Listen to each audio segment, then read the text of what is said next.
Oi, oi, vibes here. I'm DJ Macca. This is Paul Louise. Hi, my name's Robbie Edwards. My name's MC Hurricane. I'm DJ Reverend. Hey, this is Mark Simon. I'm John Edge. MC Real. This is Sarah. Stevie Wonder. Hi, this is Bob K. I'm Les Calvert. I'm DJ City TV. Yes, this is the JFMC. You're listening to the Couture 303 podcast With J Viper, baby. Welcome back, everyone, to another special episode of the Couture 303 podcast with me, J Viper. And without further ado, we'll crack on with my guest today. He's been absolutely everywhere. He's a DJ, he's a producer, he's played drum and bass, he's played hardcore, he owns record labels, he's even fucking DJed on the Great Wall of China. Welcome to the show, Lee UHF. How's it going, Jay? Hello, mate. You okay? Just here we are, both on the screen now. Thanks for doing this, mate. I know you've had a little bit of shit going on this week with sick family and sick kids and all that kind of stuff. So I really appreciate your time, mate. No, that's okay, mate. Yeah, I'm currently off my general day job duties on paternity leave at the minute. Yeah. I've got a newborn little boy, so things have been really hectic. Yeah, thank you. It's been amazing. On having sex at that age. Right, we'll crack on then, mate. So as I always do with all my guests, we start right back at the start. So where and when were you born, mate? Yeah, so my beginnings come from Sheffield, born and bred in Sheffield up in Yorkshire. And I grew up around music quite early on. My dad ran a record shop when I was little, Roulette Records, for anybody who's a bit older and remembers that kind of stuff. And it was good. Grew up on a council estate, roughed it up a little bit, but my parents were really good. You know what I mean? I didn't get into much trouble, as you'd expect. Do you know what I mean? The odd little bit here and there, but it's a good upbringing, really. Like I said, I definitely had a good family around me, a big family as well. So what was your family unit? Who lived at home with you? So my mum and dad were quite young when they had me. They were like 17 and 19 when they had me, my mum and dad. So my mum had not left home yet, because my mum and dad had only been together about 3 or 4 years.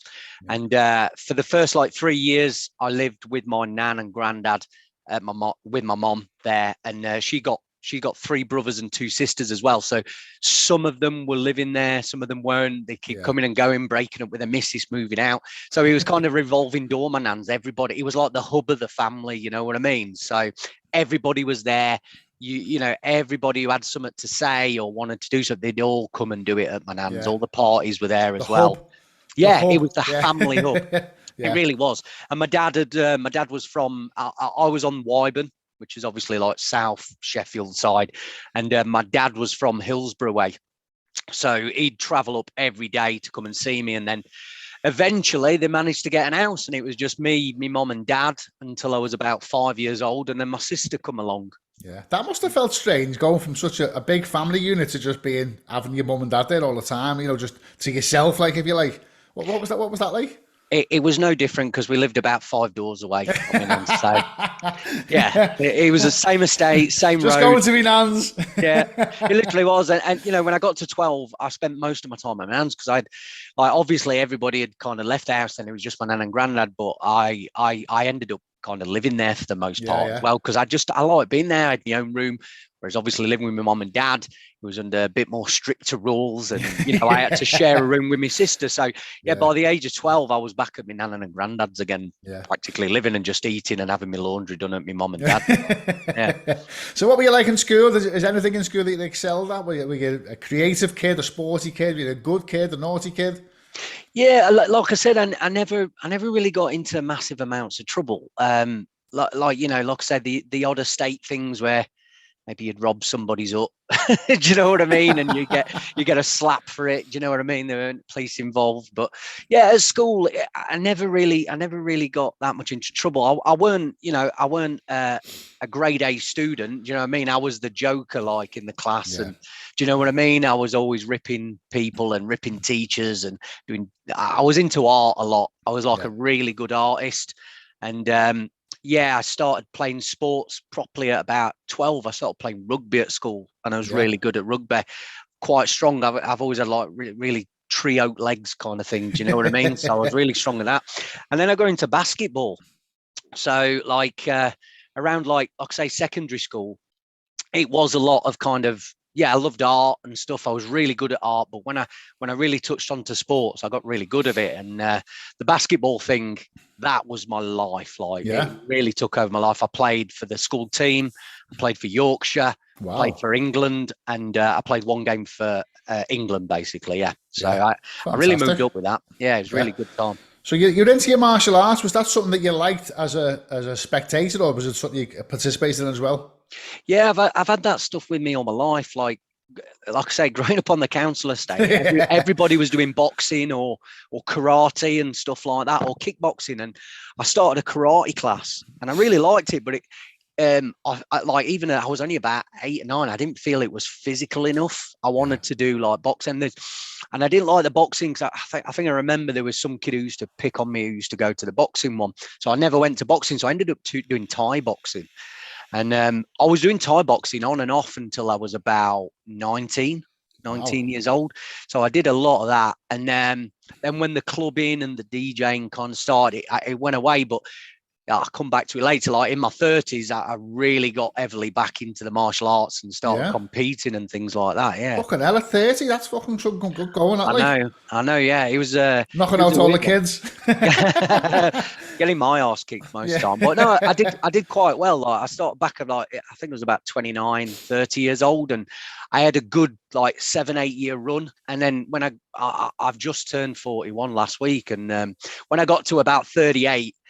I thought, I'm going to have another run. This is my last run of it now. Kind of got into the train. I couldn't fucking get past the camp. Couldn't do it. Well, happy birthday for last week anyway. So we'll just rewind a little tiny bit now. So when you were younger, what were your musical influences? Obviously, you said your dad had a record shop. Was that just, was that a general record shop that kind of sold a little bit of everything? Or so what was your first introduction to music? Yeah, well, back then in the 80s, they were all kind of general record shop. Yeah. They weren't like how you'd have the separate kind of dance record shop. They were all in one then, because obviously a lot of that music, it was like Prodigy and charting and things like that, wasn't it? But I liked a bit of everything, whether it was the Postman Pat theme tune or Guns N' Roses, you know what I mean? As a kid, you gravitate to stuff, and I loved a lot of kind of like Guns N' Roses metal stuff when I was really, really young.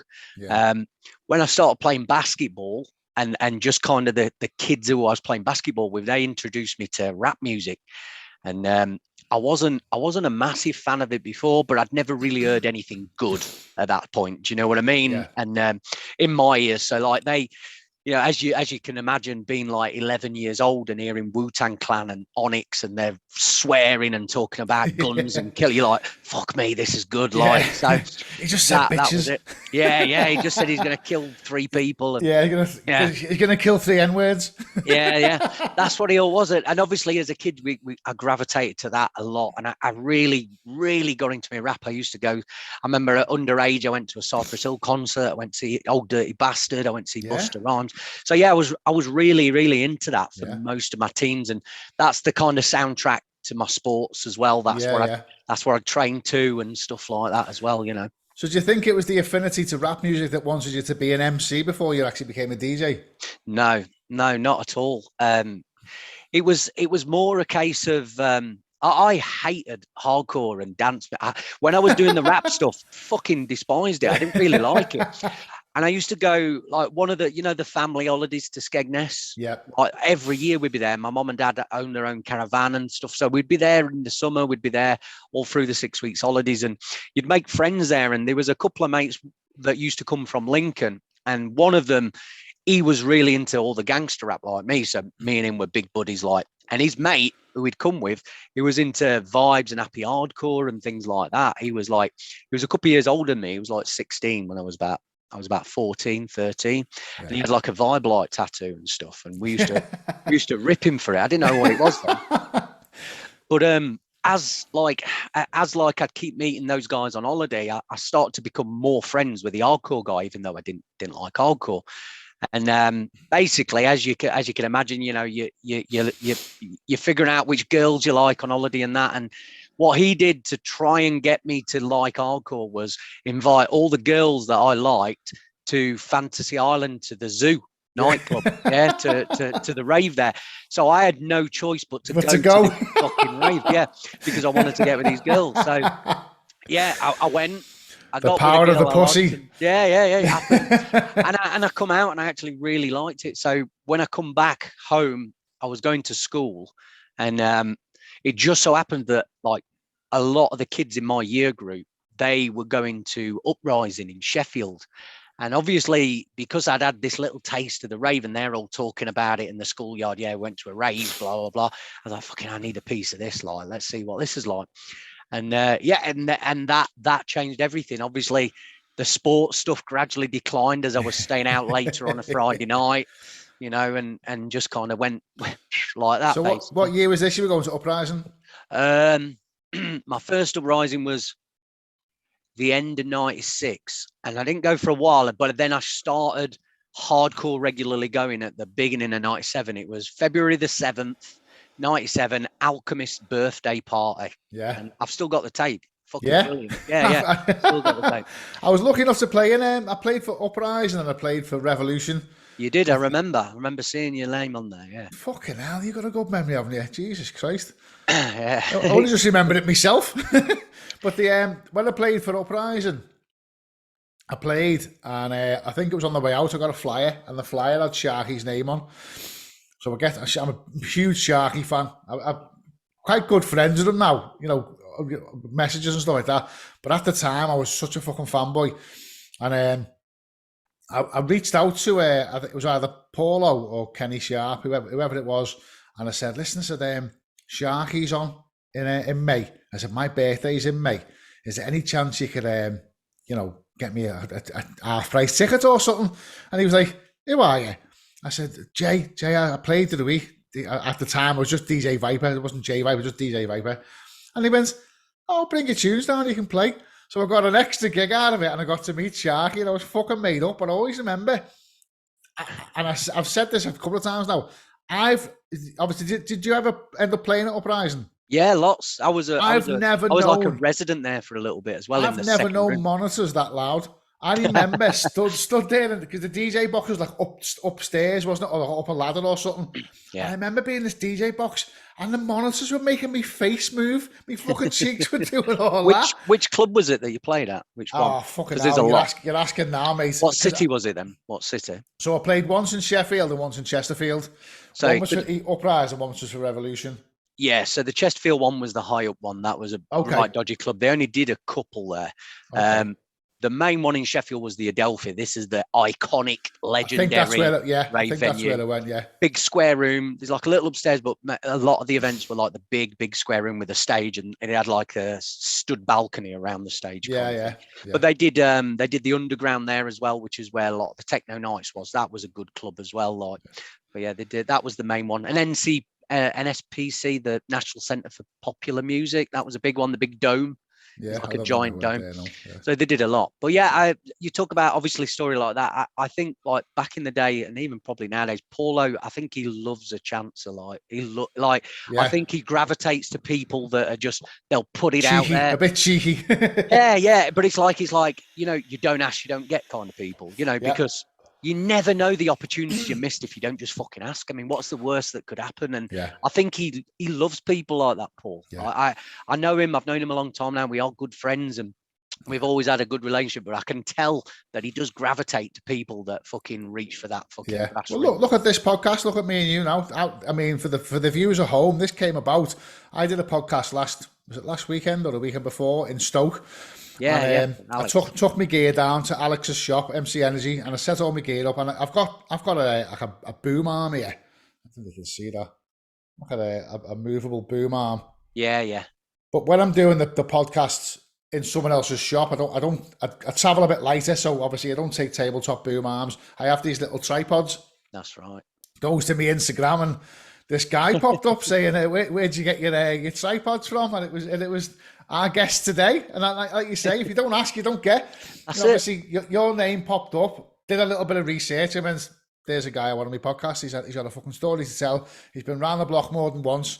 He's well established, well travelled, well accomplished. So fuck it, let's get him on. So I'll ask you, and there you are. Well, yeah, I mean, we've definitely got the same circle of friends as well and stuff like that. And I wouldn't be surprised if we've been on the same flyer at some point. You know what? Yeah, 100%. So going back to you were going to Uprising more regular. When did it kind of change from being okay? I want to get into this now. I want to try and have a little go with this. Yeah, so like I said, I was really heavy into my sports at the time. I'd just got into rave music, so there was a bit of a transition of, like I say, from being a really good basketballer and doing like martial arts to kind of staying out on Friday and missing practices and things like that. But like as I got into doing it, the group of lads that were going, they were all wanna be MCs, all of them, all the class. That was the cool thing to do. So me and you probably know this other guy as well, MC Keys. Yeah, I've heard the name. Yeah. So me and him went to school together, and we started going to Uprising together at the same time. And as we left school, so we were doing that for like a year. Just as we left school, me and him carried on going, whereas a lot of our school friends didn't. And we started being like a little MC duo and stuff like that. We got booked. I think it was at an Uprising Teens night, kind of thing.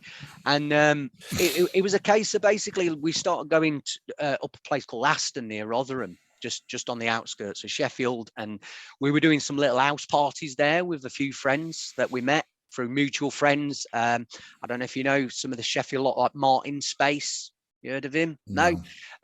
Great guy. Like I said, somebody who used to come to the raves with us and stuff. And he basically bought a set of decks. And the idea is that there was like 4 of them that all chipped in on this set of decks. And I didn't chip in. So guess who didn't get to have a go on the fucking decks? Like, so what is the only thing you can do all day? Well, it's MCing, isn't it? So it's like, you MC. And as he got to that, he's like, a lot of the lads, they wanted to start doing the MCing, and I really enjoyed the MCing. So what kind of happened from there is they forced me to DJ when I didn't want to DJ, so they could all MC. Yeah. And I just kind of took the ball and ran with that. I bought the decks off them, and then it just kind of progressed. As soon as I bought the decks off them, it was like literally 12 hours a day just playing the same 10 records and then the same 20 records over and over again. Because that, you know what I mean, when you're first buying the records, you only got so much money when you're at school. Do you know what I mean? So what decks were they? They were the general standard SoundLab belt drive deck. Yeah, Pro 150s. Yeah, they really trained you to DJ really well, because obviously you had to have a really gentle touch to spin it out like so. Yeah. If you can learn, I mean, if you can learn on belt drive, if you can DJ on belt drive, I mean, I had friends. I was fortunate really. My first set of decks were Technics 1210s. I had no decks at all. I had friends who had them. I had a little go. And my nan passed away when I was about 17, 18. And she left me like, I think it was £1,000. My mum said, there's £1,000 there, don't waste it. And I said, I'm going to get decks. And she kind of went, oh, fucking hell, you know, fucking hell. I'm one of them. I've tried everything. Played the guitar. I've had a keyboard. I've fucking gone to karate lessons. I've fucking done, you know, tried everything. So when I said I was getting decks, my mum kind of went, okay, here we fucking go. You know, another fly-by-night thing that'll be fucking gathering dust in 6 months' time. And here we are still fucking doing the rounds now. So where did the influence for the name come from? Obviously, Lee is your name. But where did the UHF come from? Yeah, so again, when we were doing these house parties, this is when we all started coming up with names. So I made a list of names, and I got all my mates to kind of vote on the best name. And the winner, the name that won was DJ Bedlam. That was the name that won. Okay, a name that's going to crop up a little bit later. Yeah. So I was using that, and then I bought a Go Mental gold record, one of the DJ Chaos record labels, the Happy Hardcore, and it had a fucking DJ Bedlam on it, didn't it? Oh. Made a tune. So the next one, what everybody said sounded cool, is I'd found it on the back of a remote control, which was ultra high frequency, UHF. Okay. So it became DJ UHF. But obviously, jokes on me, because I've had that 20 years and it's a sound you can't hear. So it's a pretty fucking stupid name, to be fair. Like. But yeah, that just stuck from there. And I think like around, like it was always DJ UHF. And then kind of, because I was playing not just hardcore, I was playing like hard style and gabber as well and stuff like that. I kind of separated the names. So I used Lee UHF for the hardcore, and then obviously the the techno hardcore gabba, the techno hardstyle gabba, that was DJ UHF. So I just wanted to have a little bit of a difference, Bit of separation. so people knew what I was playing. Basically, that's kind of where that come from eventually. Mine was like a bit of a sense of maturity, because I was DJ Viper for the long time. Obviously, I know there's other Vipers, but I don't think there's any other Vipers in Liverpool. I know there's an MC Viper who's, I think he's with Black Hawk, isn't he? Weren't there another Viper in North Wales as well? Possibly. Hey, maybe so. I'm asked to fucking roll me fucking sleeves up and go down there. Have a fucking word. And then obviously I didn't DJ for quite a while, and I think about the time around about the same time, DJ Energy had changed to Kev Energy, and I kind of went, "Ooh, I'll have a go with that." So I just, and it came about because you'd phone someone and you'd go, "It's Jay," and they go, "Jay who?" Jay Viper. And that's how that kind of came about. So I just put the two together. It sounds a little bit more mature. Well, at the time as well with that, there was like the forums like Ushnet and things like that. And because obviously you were a person there and not kind of a DJ, a lot of people did put like Lee UHF, Paul Ponder. You know what I mean? There were all those names, Mark HB. So you had your name with it. And I think like Sai. Yeah. a few people kind of referred to you in that way when they met you at raves as well. So it did stick like that a little bit as well. But talking about Kev Energy, the reason he changed that is the German trance DJ, DJ Energy, made a couple of big tunes that M-Zone used to play. I think there was a bit of I don't know if there was a bit of a spat, but that is the reason he changed again to differentiate himself. Yeah, to get away from the other DJ Energy. So Lee UHF dropping knowledge on us here, ladies and gentlemen. So obviously, you bought these decks off your mates. Can you remember your first ever gig? Yeah, Uprising. Uprising, your first Uprising. gig? Wait right there. Hold on a sec. I'll grab something here. Go on. My first ever gig was a DJ competition in Sheffield, and I won it. My first ever gig. Yeah. And I got to play at this event at the National Centre. Fucking hell, look at that. There's not even a name there. It just says Lee Ambler. It says Lee Ambler. Yeah. So that is the first real gig. There was nobody there. It was like a Sunday afternoon like party, and I played. This one's going out to me now.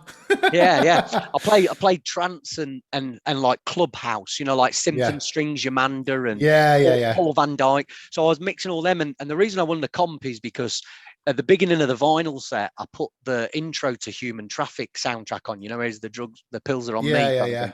And he was blown away that somebody played a CD in the set. Like, he couldn't believe that someone had done it. So that's why I won it. But from that, I'd obviously been going to Uprising, and because I had the decks, I eventually got some demos together, and he went, "Yeah, we're going to take a punt on you, Lee.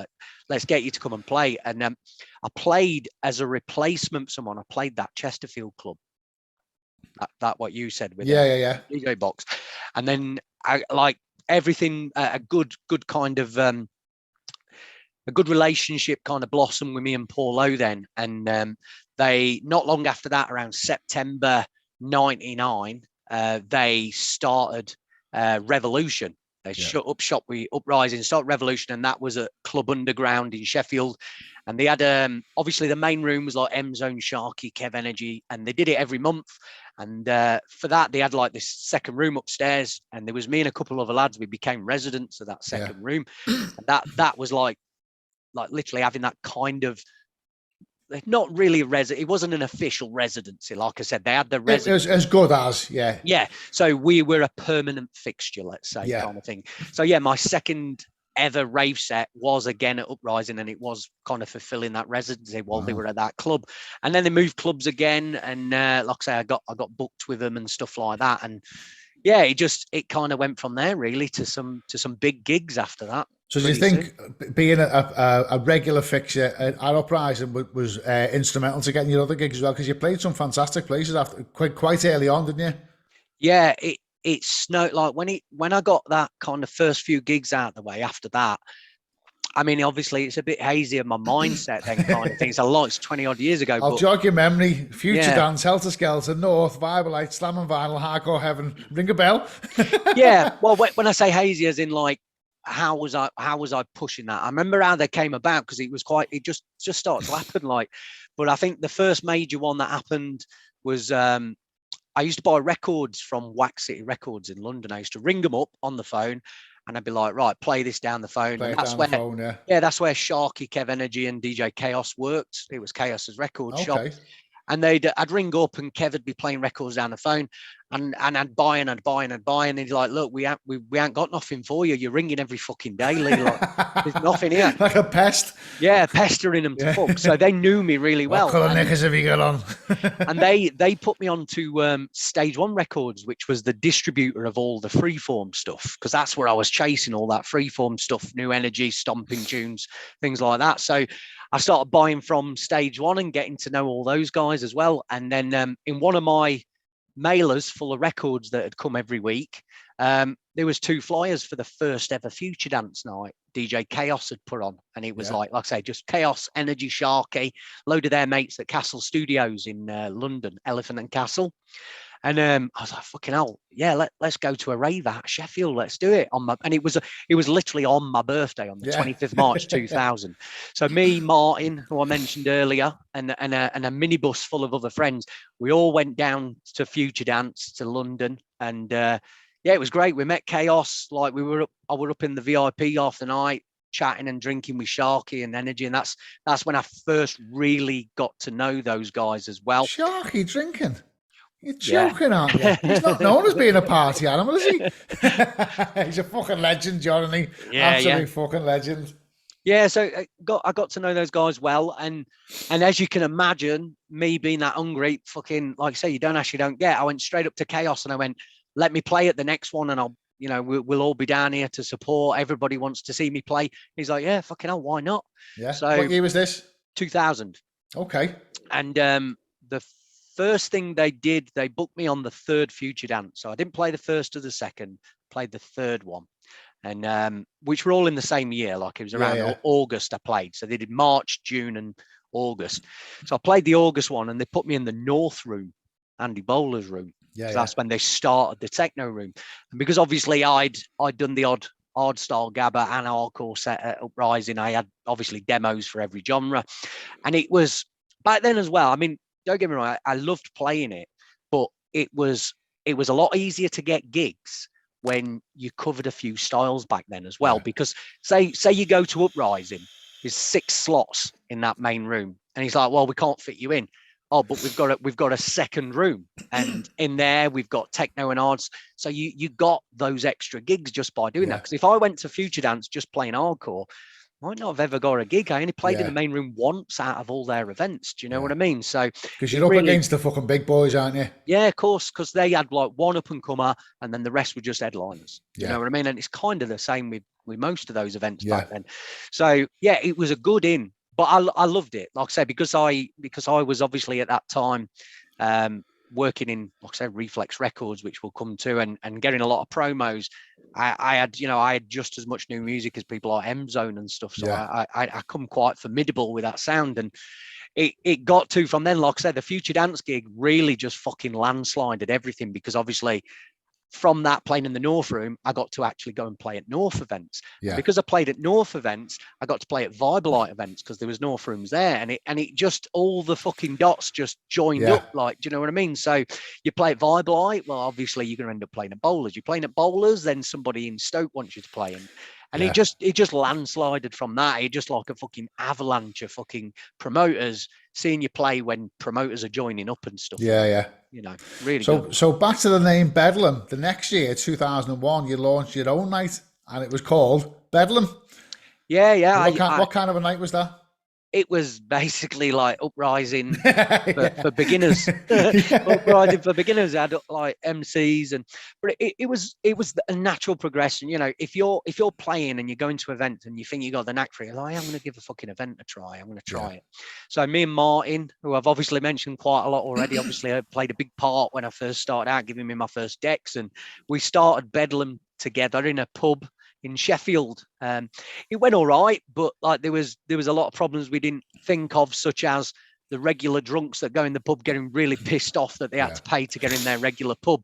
Do you know what I mean? So there was shit like that. It was a really stressful night, and I was like, fucking hell, I don't want to do one of these again. But I got roped into doing like a Thursday night in Sheffield at a nightclub. It was like a proper nightclub. and we booked Sharky for that. Yeah. And, yeah, it fucking bombed. Like, big time. Yeah. Yeah. So first couple of events were a real kind of education thing. Do you know what I mean? And learning the ins and outs of, okay, do this, don't do that, do this. And then the third event, we found a nice little venue just on the outskirts of Hillsborough in Sheffield called the George IV Pub, and they had a function room above it, and it just fucking blew up then. Do you know what I mean? The capacity was like 150, and we were just hitting capacity every event. Yeah. We're doing them every month, and we started joining up with a couple of promoters in Barnsley doing the same thing as us. Like I said, mini, baby uprising, if you will. Yeah. And we were doing, it was Defiance, a guy called Rich Impulse, and obviously we start to have different legs there where we're joining forces with them, doing events in Barnsley. They're doing them with us, and it just created like this really like fraternity of smaller DJs and producers and event runners and things like that went under that Uprising and Destruction banner. Yeah. And I mean, if we had his head screwed on when we were younger, and we kind of, if we'd have put wheels into motion to kind of make that a bit, I think we'd have fucking blown up. But hindsight is everything, isn't it? Do you know what I mean? Well, I mean, to we be were just fair, having fun back then. You won a Mix Mag award, didn't you? That was a bit later. Yeah, that was when I started. I stopped doing Bedlam for a little bit, and what happened was Keys, who I used to go to school with, MC Keys, he came into Reflex, because I was like the sales manager at Reflex, so I was in there every day, did all the buying and stuff, and he just popped in. He's like, "Fucking hell, Lee, you all right? Not seen you since like a year after we left school." I was like, "Yeah," and he's like, "Still got that 5-year on me?" yeah. What you doing now? I go, "Oh yeah, still doing a bit of DJing here and there." This was the end of 2003. This was, so I'd only like packed up doing Bedlam for maybe about 8-9 months. I'd just not put any on, and it was to do with the venue. We lost the venue kind of thing because he got sold the pub. But yeah, Keys come in. He's like, "Yeah, I'm trying to do some MCing, but I don't know what to do with it." I was like, "Oh right, okay. Well, we've been booking MC. I've been doing the Uprising kind of thing still, and showed him some videos and stuff like that. Give him a couple of VHSs of what we'd done." And he come back the next day and he went, "Do you want to put an event on just in the shop?" I was like, "Well, I've kind of already got this event, Bedlam." He goes, yeah. And he come about that, okay, this needs to be different than Bedlam. We have to do it differently, and we got to move it. And we decided to take it out of Sheffield because we didn't want it to be that carbon copy of Uprising. Yeah. You know what I mean? We wanted our own thing to kind of happen. And obviously I'm heavily involved in the scene. I'm going to London, I'm DJing. So I know everybody. Do you know what I mean? From Scotland to London, everybody knows who I am around there because I'm playing there, and you know what I mean, and things like that. And Total Bedlam came about because it still had that brand from there, which people would recognise, and we could bring that crowd. But it was meant to look like something new, and it was, like I said, we weren't booking the kind of South Yorkshire MCs like that as much. We had one on, and then others, and it became its own entity then, and right from the get-go, it was just really fresh. Because like I said, at the minute then, there was nothing around. You had those little pockets, like in Yorkshire, you had Uprising. Do you know what I mean? And London, like there was like the 8th room at Bagley's slamming. Do you know what I mean? Yeah. And Future Dance was the only hardcore entity there. And there was a couple of other little nights as well. And we found a club called The Venue in Long Eaton near Nottingham. And it's notorious, that club, for like a lot of like hard house nights. Now it had a bouncy dance floor, had a spring-loaded dance floor. But when it was full, go for the knees. It's fucking mad. Like when it was full, you'd leave your feet, literally, like, because they bounced with a spring. You'd think the walls were caving in, but it literally was spring-loaded. That caused us a few issues with some of the live PAs that we booked as well. So I'm sure if you ever spoke to Sharky or something like that, they'll tell you about that dance floor and how it fucked up the PAs, because we had a Sharky PA, we had a Digital Beats PA, Ollie G, Camel PA, Alex Sahala from Finland doing the Finnish freefall, all these PAs. And they fucking hated it because of that dance floor. It took the fucking club lot. The Couture 303 podcast is now officially sponsored by Dapper Turkish Barbers in Hunts Cross. You can find them on Wood End Avenue, and they do the full service there. The hair, the beard, the ears, the nose, the cutthroat, hot towels, the lot. It's the only barbers I ever go to. Fantastic service, great lads. No need to book, just pop in and see them 7 days a week. If you want a nice sick fade like mine, you will not be disappointed. The absolute best in the area. That's Dapper Turkish Barbers, Wood End Avenue, Hunts Cross. And now back to the show. So you played at the first ever HDID, Hardcore Till I Die. Yeah. How did that come about?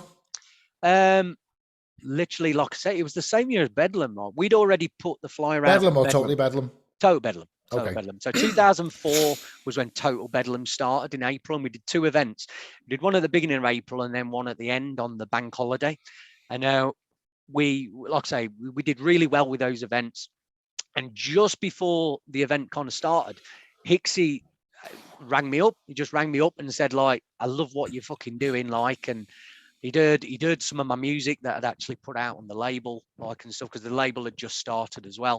And he's like, which label was this? Bedlam Records. Okay. So that started just as the wheels start turning for Total Bedlam as well, kind of thing. But yeah, the HTRD thing, it was the first one at Air. Main room was just Raver Baby. Second room was up and coming Raver Babies and me.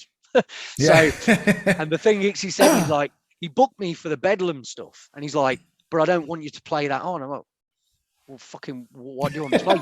You are booking me because you're telling me how good this stuff is and what you like, what I'm doing. Yeah, and now tell me to play something different. Yeah, so I turned him to fucking played what I want anyway. But he didn't bat an eyelid. Like I say, I played really hard. I started off with the Bedlam stuff and then went into like fucking Tiam and Japo stuff at the end and things like that. So and it smashed the room up. Like, and I just got regular. Yeah, I was playing HDRD regular after that. Yeah. So when did because obviously you transferred into D&B, I think in 2008 you started your night in Birmingham. So when did the transition happen? Because obviously we're talking 2004 now, HCID. What happened in that period? Was there a gap?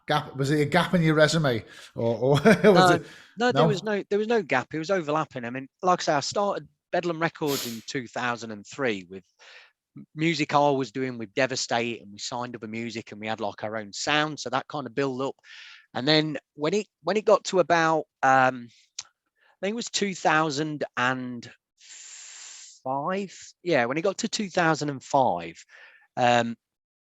I was a bit disillusioned by spending a lot of money on pressing vinyls. Like it was a bit of a fucking balls ache. Do you know what I mean? At that point, and I'd done like about 8 releases up until that time, so it was very regular and stuff. And we decided to put the releases out then through New Energy Collective.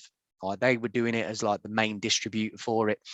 And like I just got, like I said, I got disillusioned with the music probably around 2005. I fell out with some people kind of in the scene and stuff, and I was still playing hardcore. I still liked it, but obviously when, like, one of the main things there, I had a bit of a breakup as well, and that bird was in the scene as well, and okay, it gets a bit messy like that because you're seeing them every weekend, you're seeing what bloke she's getting with, and I ended up getting into fucking fights and stuff in clubs because you're fucking heartbroken, aren't you, at the time? Do you know what I mean? There's nothing worse, is there? There's nothing worse.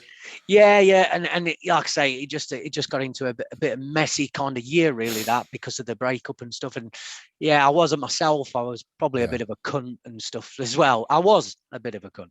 Yeah. So you know what I mean? And I know that now it was a bad year, like, and just when I got disillusioned kind of thing, I was, like I say, still going to some events and things like that. I was living in the Midlands now because obviously with this bird, I'd moved up to Coventry way to come and live in Coventry. So I was up in Cov, and I kind of I was getting out of the city just to get my mind straight, and I was going visiting friends in London. And one of my friends called Leanne, she used to be on Ushnet, for anybody out there, used to go on Ush Pumps, good friend of mine, and she took me to Renegade Hardware at the End. The End is a massive legendary London nightclub. Probably best sound system to this day I've ever heard in my entire life. It was absolutely fucking insane. And it's all down on one way. It's got like a DJ box in the middle, and the whole wall all the way around surrounded by speakers. So there's no dead spots, like it's just speakers all the way around. And I went in there, not a big fan of drum and bass. I mean, I knew what a Dillinger track was from people like MC Doma, who liked drum and bass, and I was I liked the John B track Up All Night. I thought that was good. I started some of my hardcore sets with that, but that's as far as drum and bass went because I thought that was drum and bass. And Renegade Hardware was such a different cultural change from where you think, okay, Dillinger, Jump Up, Bad Boy MC, guns and knives. You thought all that was going on there. This was kind of like students packing out the club, Yeah. and the music was virtually veering on gabba, like the drum and bass. So you had like Noisia at this event. You had Dylan, who's a famous hard drum and bass DJ, run a label called Freak Records. Panacea as well, who's played plenty of gabba and stuff in his drum and bass sets and things like that. And it literally is, like I say, it was like the hardest drum and bass you could ever see. But the atmosphere was great, the people there were great, and I walked out that club thinking, fucking hell, like I need to get into this. And you know that when you first get into music and you're discovering artists and you get at record shop and you're like, oh fucking hell, that tune what I heard. Yeah. I got that back again, which is rare, innit? It's really rare. That feeling of going to a record shop and finding a tune, because there was no Discogs back then. There was no internet and Beatport. If you wanted a tune, you had to somehow ask the DJ and be able to hear him. Yeah. There was a track I asked Top Groover Uprising for, and for 6 years I thought it was called Timwit 10. I thought that was the track name. I found out he said Tim Rib Records number 10. Tim Rib Records. So, Captain Tim Rib. So 6 years I couldn't find that record because I was asking everyone, you got Timwit 10, Timwit 10. Just out of interest, what is Tim Rib 10? Which one's that? It's the M Zone. Oh God, what's it called now? Names left me, but we'll have to get on Discogs. It's the one with Chucky on it. You know, don't fuck with the chart. I love the Tim Rib stuff, Street Tab and all that. No, it was a big M Zone and Marky G tune. That one. I actually reached out to Marky G one time. I got a tape pack. I think it was Hardcore Heaven versus Slam and Vinyl.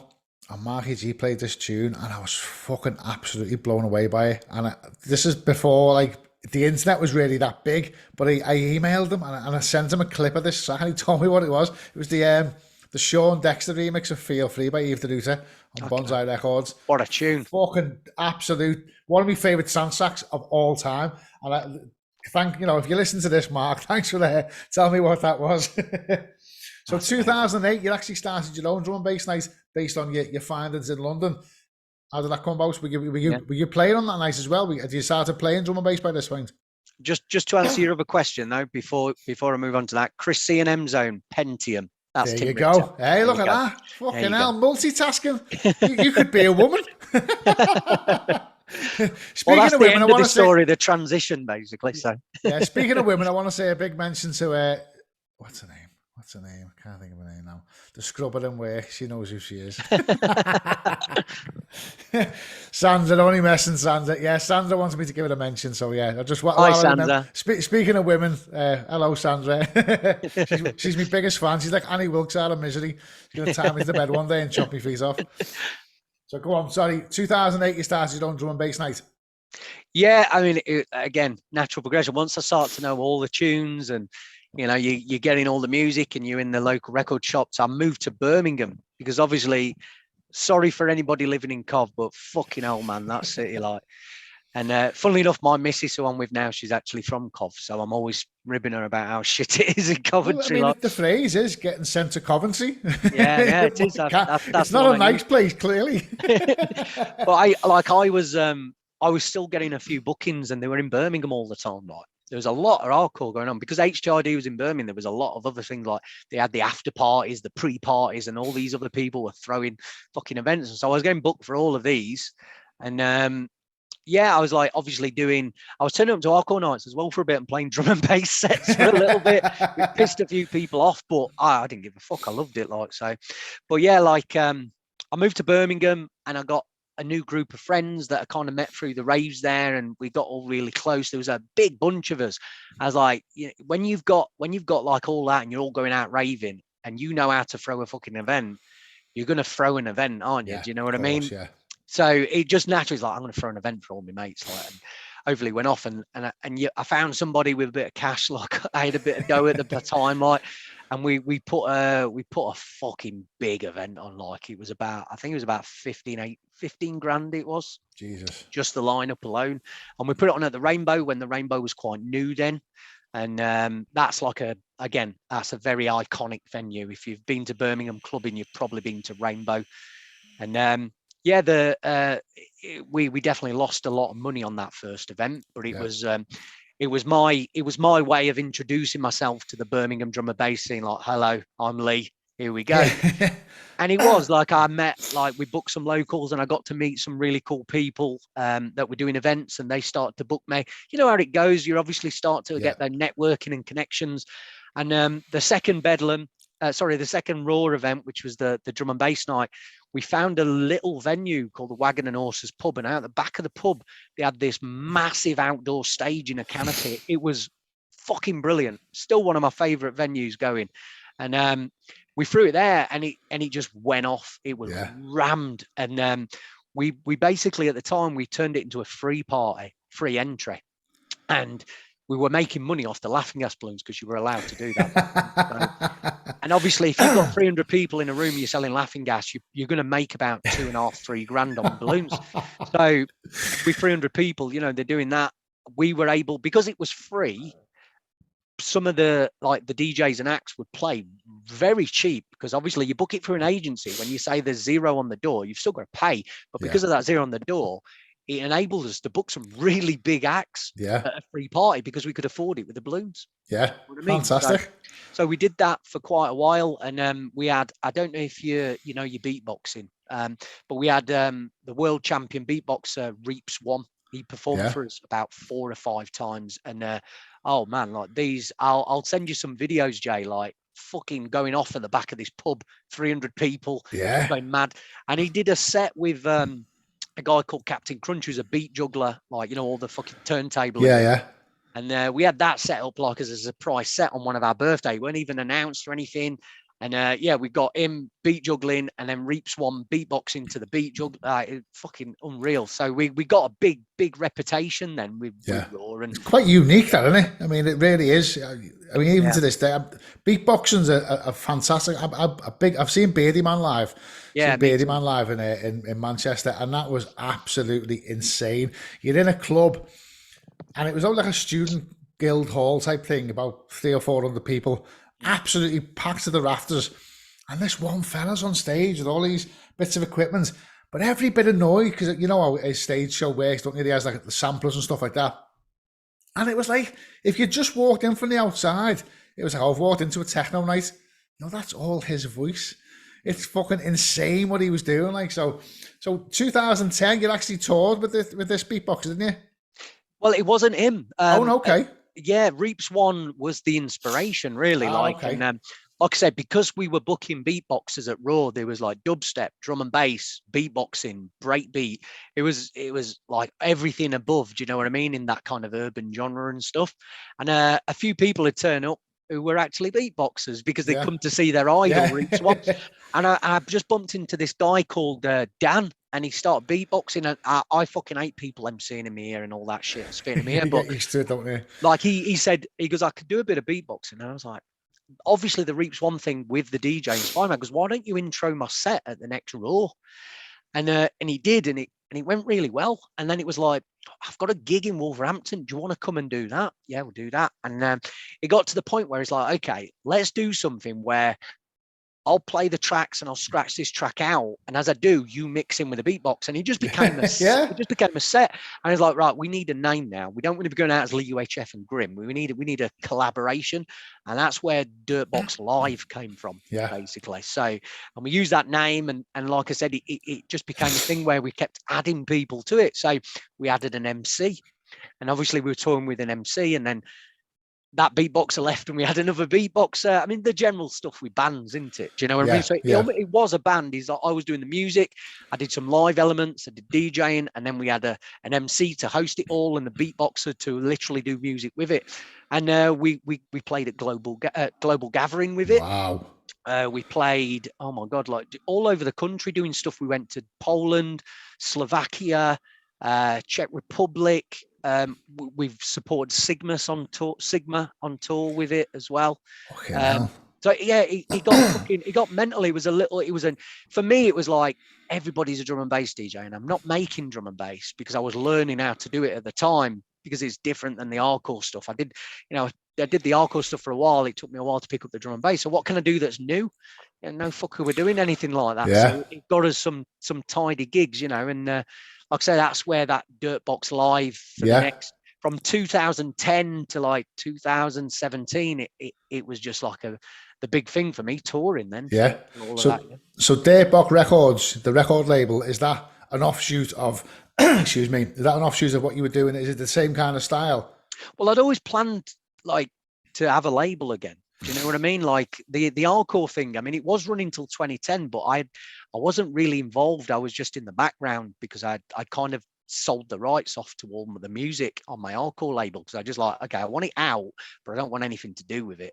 Do you know what I mean? So I kind of signed that music to another label to do what they want with that. And they put albums out and stuff, but I wasn't involved in hardcore. I wasn't promoting it or anything.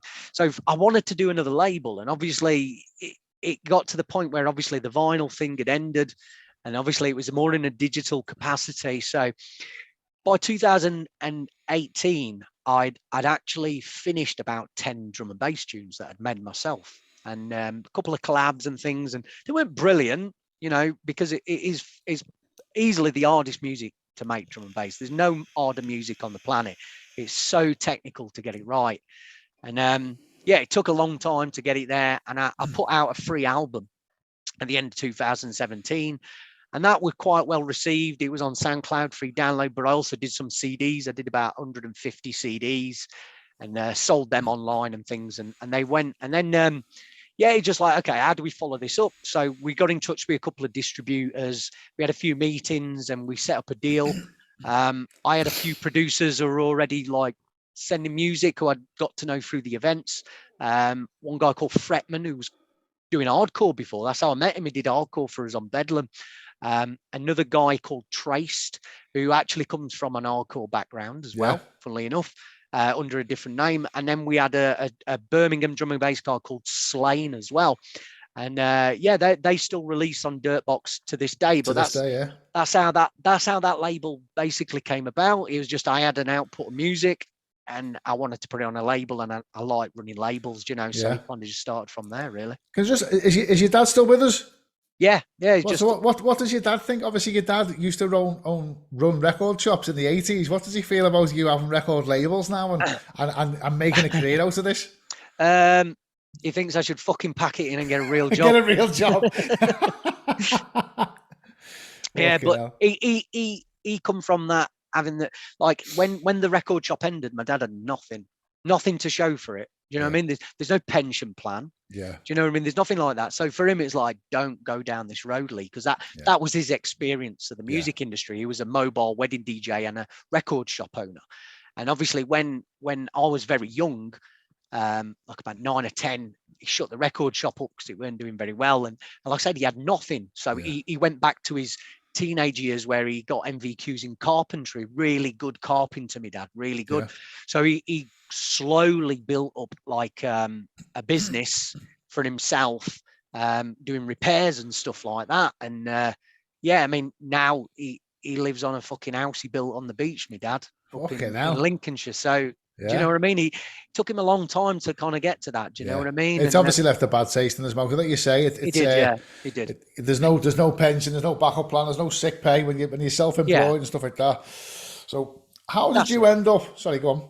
Yeah, that's it. Like I said, it was just his bad experiences. I mean, he saw what I'm doing, and my mum always bought my albums and stuff like that, and I'd always send them music. They've still got them on a shelf, you know, my hardcore albums and stuff, and do you know what I mean? They've got a couple of my records in frames as well. They've got them in the house. They're proud of it, definitely. But you know, he never really comments on it, my dad, as much. Do you know what I mean? He knows what I'm doing and he's proud of it. But yeah, it's like, okay, he's all right. He's going on. Yeah. Good. So how in 2019 you played somewhere that I don't know anyone else who's played? Do you want to explain where you played and how it came about, please?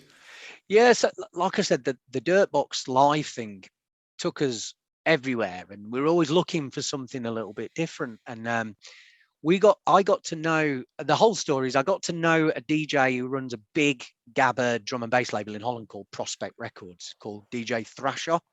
So him, Gareth, he played. He put a video on his YouTube of him playing on the Great Wall of China. 2017. I was, what the fuck is going on here? Like, I didn't even think you were allowed in China. You know, you hear all that, like he's not allowed in China. You know, there's always those kind of, you go to Dubai, oh, make sure you don't drink in Dubai, and make sure you don't. It's all bullshit, really. Do you know what I mean? All of this stuff.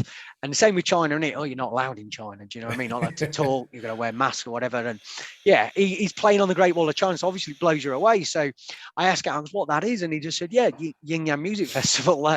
They booked me to play, and I played, and it was great. So I thought, fuck this, I'll just drop him a message. So I dropped him a message, and I got talking to a guy there called Mullane. Now, this whole story can jet off into another story because it's mind-blowing how all this is. So basically, Mullane is a Dutch guy who's heavily involved in governmental music stuff in Holland. He's the mayor of the nightlife in Groningen in Holland. So they call him the Nightmare. That's his name. Over here, that means something different. Well, it's the spelling. It's all in the spelling there, isn't it? Yeah, all in the spelling. Yeah. So basically, I got talking to the Nightmare, who was involved in this festival. And what it was is there was a Dutch guy and a Chinese lady that fell in love through music, and they started this festival in China as a way to kind of bring more culture to the country and things in Beijing. And they started off in a few clubs and things like that, and the opportunity came up with a lot of meetings to actually put it on the Great Wall as just like a something for sightseeing and things like that. And it started off very small around 2014, and it grew and grew. And basically Mullane saw this article about it. He'd been to China twice, and he just dropped a message and said to this Tommy and Rainbow, look, I love this, I want to be involved. I don't know how. Just please involve me in what you're doing. It's fantastic. And he became the main guy to book anybody who's not Chinese at the Great Wall of China. He was the main guy for that. He was the representative for that. And like I said, because of all his diplomatic kind of academic things he was beyond with being the Nightmare, he's involved in creating revenue in Holland for producers and DJs. I don't know if you're aware of this, but if you're a resident of Holland and you're in a band or a DJ, you can apply for a grant to pay for your tour around the world as often as you want. Fucking hell. This is like I said, this could go into a whole other podcast, basically. But basically what happened is he was booking tours for loads of Dutch guys like Thrasher. So if those Dutch or performers weren't at that level of they'd get their flights and everything booked for, or the Dutch government paid for it for you so you could go and do it with their money. So he was part of that, and he runs a website now and things like that called G2C, Gateway to China.nl. So it's a great website, tells you how to actually go to China, what you need, because they don't have social media there that's like ours. It's all different. No Google, no Facebook, no WhatsApp. So you have to have all these new apps and stuff, and he educates people on that. He does his Nightmare stuff, building obviously nightlife, making sure clubs don't shut down and creating revenue for clubs. And he got involved in that. I got talking to him, and he loved my story as well, because they, as you can imagine, they're very, very selective who they book. And we got on like an house on fire, and he wanted to book me in 2017, but it just didn't happen. There was just a few complications in the way, because obviously how they booked it. So we booked it for the year after. I went through one of the most anxiety-ridden fucking journeys of trying to get my visa. Oh my God, they fucking string you along to get a visa into China, but it's worth it. Worth it. So I went over there. I took another artist from the Dirtbox label as well at the time, who was helping me with some stuff, and we both played on there. We stayed at the weekend. They put us in, like at the Great Wall of China, you can stay there for a weekend. They have like cabins. So they put us in these VIP cabins, all food and drink paid for and everything. And we because obviously I'm in China, I'm not just going to fucking do the festival. And I ended up lining up about 6 gigs that week. So I had 6 gigs in China, went to see all the sites. Mind blowing. If honest to God, if you just go to China just to experience, it is one of the weirdest but most amazing cultural, different kind of trips you could ever check. It's not like anything else. I felt like I went to another planet, but it was good. Like the festival and everyone I met, I can safely say it's the most positive music experience I've ever had in my entire life. Unbelievable experience. Just not just because it was full of nice people and everybody seemed to know each other at the festival, but just just how The obviously whole environment setting, and the culture. it couldn't have gone any better. Like Yeah. Oh, everything, fantastic. everything was just great. And I met people who were like, yeah, I tell you what, for the next 2 days, come with us and we'll take you out and take you like just like literally I was just bouncing off people like a traveller would, do you know what I mean? And meeting people, and it was amazing. Like I've made friends for life at that festival. And I speak to them. Fantastic. I speak to them every day, 2 or 3 of them, you know. Fantastic. So the same year, 2019, you launched another record label. It's becoming a bit of a habit, this, isn't it? I know. Are you serious? Yeah. So this came about just like I really loved a lot of like the heavy bassline stuff, like Skepsis and DJ Zinc when they did the bassline, and Red Light and stuff. And I'd be doing the drum and bass label, and I'd get the odd guy like send me bassline tunes and stuff like that in UK garage, and like I'd love that. I love that sound. You know what I mean? I like all music, and that was like something I was really into at the time. And I kept getting all this music. I just thought, fuck it, I'll sign it and start another label up. So I contacted my distributor and I goes, look, I want to do another label with this and we'll do a good job. And we built up like core artists with this label. We last released something on the label at Christmas, but there's a massive relaunch of this label coming. We've had 5 months off to kind of do some changes to the label, just to make it a bit bigger, a bit better. I've actually hired 3 people to do A&R on the label. So come May, you're gonna see this shit plastered everywhere. I mean, it was doing well before. The last 2 releases, we got #1s on Beatport for this label, which is quite a feat for doing that. Yeah, we've doubled the output of this. Like we've got about 10 releases ready to go on it, and there's going to be a huge kind of push on this label this year as well. Yeah. So like you're not busy enough with all this record labels and touring the world and having a new kid. You started a shoe business as well. Yeah, well, I mean, because you must have had about 5 minutes spare fucking time. I mean, I know. Yeah, it's pocket money kind of thing. It's one of those things. It's like I just got into. I don't know. I bought some Yeezys like around 2016, and I was like, yeah, I fucking like these. And you find out how these come about buying them, because you are limited to buying things like some of the, the Air Jordan 1s and that through raffles. If you win a raffle, you get to buy it. And there's only maybe like 60, 70,000 pairs worldwide. So once they're gone, they're gone. But because of that, you get people who resell. And obviously, if you manage to cop a few of these pairs, you're buying them at 160 quid. And some of them, you're selling them on for 800-900 quid. Jesus, you know what I mean? Christ. Especially when they collaborate with people like Travis Scott and stuff like that. And yeah, I mean, you got like your off-whites and stuff, Nike off-whites. You know what I mean? These you do that really with a tea limited. bag, surely. Yeah, of course. Zip tie on it. Yeah. But yeah, it's like he got an hobby. Like there's a wall here. I'm about 160 pairs of shoes of my own. Well, like the garage is just full of stock as well, because I know what to buy, and it's just a bit of pocket money really, and because of that, I get it, in a way, it pays for itself, and all my shoes are free. Like, so, do you know what I mean? Yeah, but I've always been into me fashion. Like, I was the first kid at school with a fucking Stone Island coat and all that. I love to spend my money on clothes just so you can see something for it rather than pissing it up against the wall. You know. Yeah, is that why you launched the apparel range as well? Is it Dirtbox apparel? Yeah, I mean everybody does fucking t-shirts for it, but I like designer brands and that. Like, so you got. Hey, look at that. Flash of the t-shirts. Dirtboxclothing.com if anybody's interested. It should be up and running now. But yeah, it was one of those. It's just like I didn't want to just do like your fucking rave t-shirt things. I wanted to do a proper line. So we were going to China, exporting companies and material companies, and just finding out what materials were and having them kind of custom made, with little badges on the arm and stuff, like you'd get on a Henry Lloyd back in the day, or your Hugo Boss, just so they weren't just fucking screen print on a t-shirt. You know what I mean? So they had a bit of fucking clout in the street. You know what I mean? A bit more of a fashion brand. So yeah, it's got that's on the sideline. We still do a little bit of that. I do need to update the website on that a little bit though. But the good news is this won't be going out till May, so you've got to get your finger out, and by the time this goes live, you should be ready to go. Fair play. Right, Lee, we are going to finish off now with some quick fire questions. I will take your first answer and your first answer only. Are you ready? Yeah, go ahead. Nutella or peanut butter? Peanut butter. What is your worst habit? Just trying to think what people tell me to do. Start new hobbies by any chance?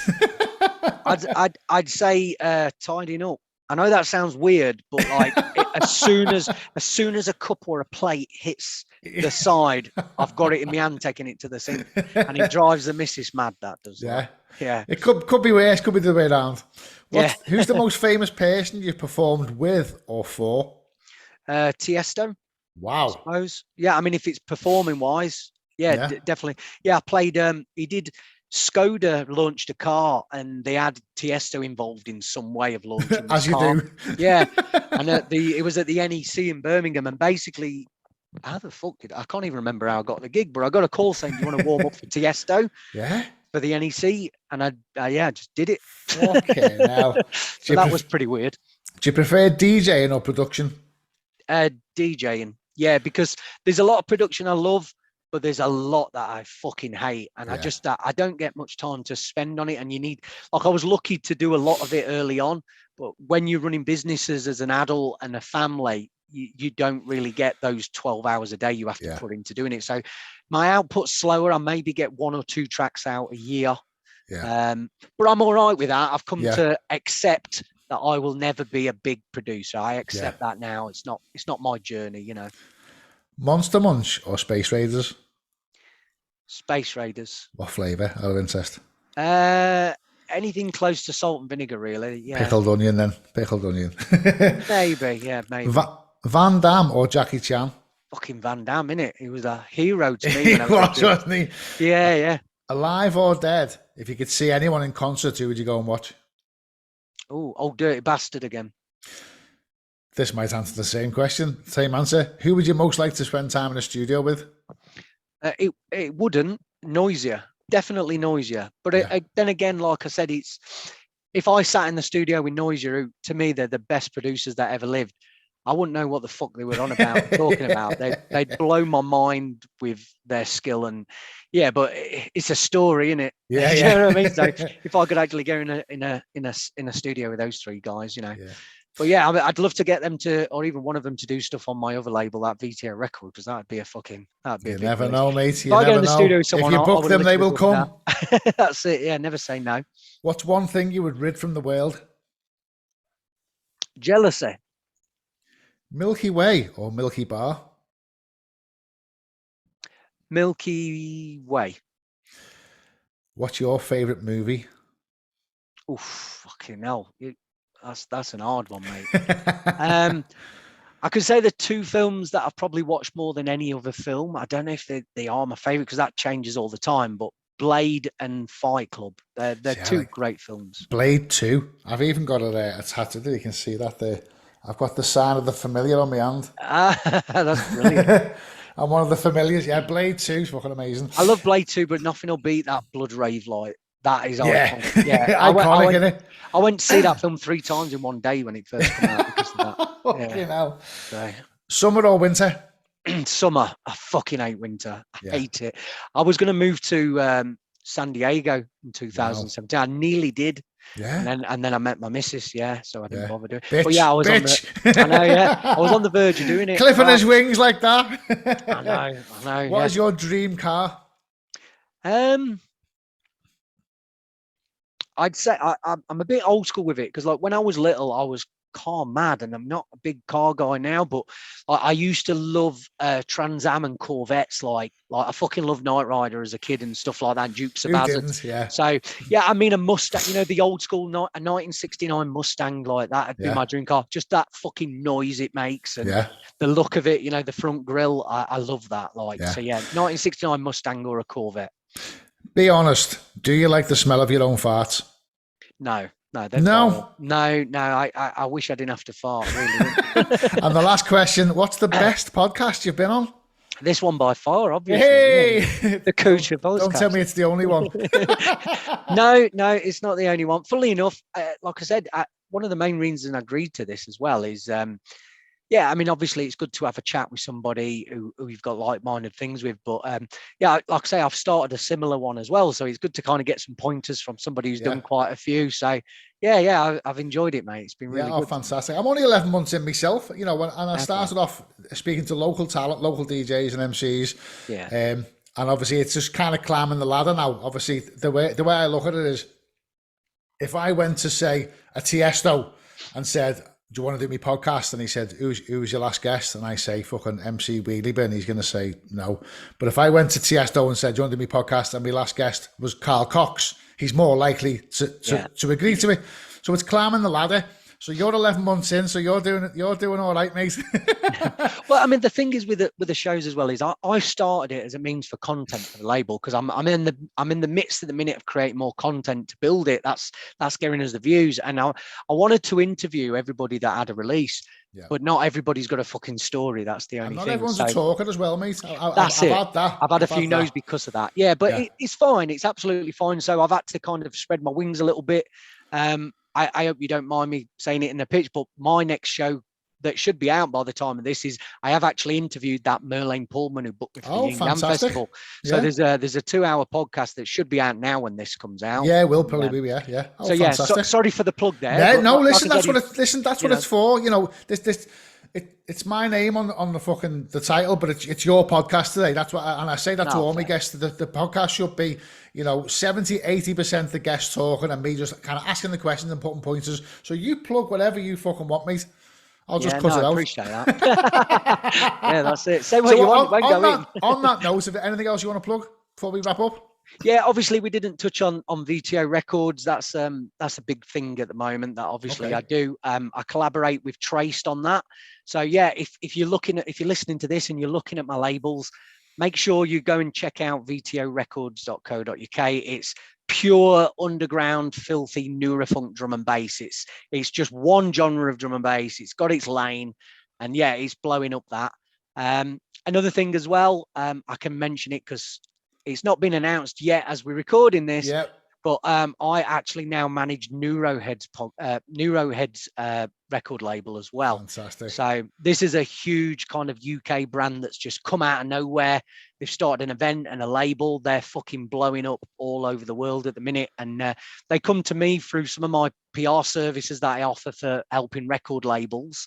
And they just wanted to kind of get some of my input, and it's just turned into me being part of their team and working for them as well. Yeah, so check out Neuroheadz if you get a chance. Fantastic. So once again, Lee, thanks very much for your time. Thanks for your stories. I hope it's been a nice little trip down memory lane. I don't know how much fucking use I'm going to be to you. Like, have you got any pointers off me? But you know, I hope you've enjoyed it as much as I have, mate. Yeah, absolutely, mate. And yeah, I've definitely taken some pointers for it. I'll be included. I got the fucking mic stand for a start, mate. There you go. It's a start, and we can once the podcast wraps up, I'll help you out with anything. Any tips or advice I can help you with. I appreciate it. Thank you very much, Lee. Thanks for tuning in, everyone. I don't know who's up next. Like I say, it's currently, where are we now? March. We March the what? March the 31st. March the 31st as I'm recording this, and this is going to probably go out in May. So by the time this goes out, who knows who I've spoken to. I've got quite a few lined up. But thanks everyone for tuning in. And don't forget to all the socials, all the links will be below for myself and Lee. Get tuned in, check out some of this stuff, and I'll see you in 2 weeks' time. Take care, everyone. See you later, guys.